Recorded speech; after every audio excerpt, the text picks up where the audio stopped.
Yes. Mr. President, our good gentleman from Bulacan, Senator Joel Villanueva, would like to be recognized, Mr. President.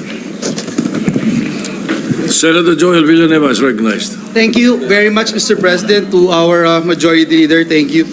Mr. President, just a short manifestation. Earlier today, during the hearing of the Blue Ribbon Committee, my name was once again mentioned by District Engineer Henry Alcantara. Mr. President, let me state this clearly at the very start. I am fully prepared to be investigated on these allegations.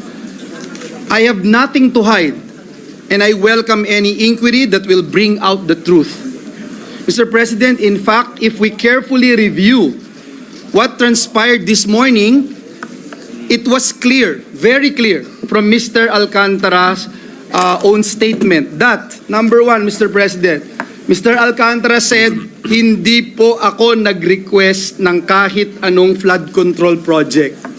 Sinabi din po niya, wala po akong alam at hindi rin po ako kailanman sinabihan tungkol sa mga proyektong yan.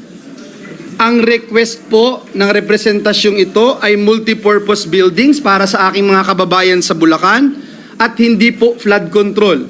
Sinabi niya po yan.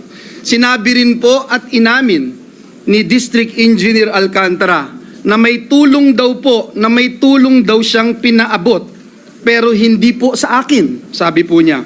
At siya na rin po mismo ang nagsabi na wala po akong alam doon.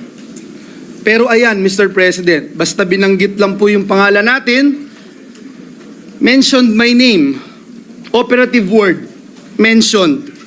Mr. President, ano po ba ito? Masabi lang po yung pangalan natin at idadawit po tayo sa flood control issue kahit ang mismong testigo na ang nagsabi po na wala po akong alam. Mema lang, may masabi. I am ready, Mr. President, and my office is ready to be investigated that the truth may come out.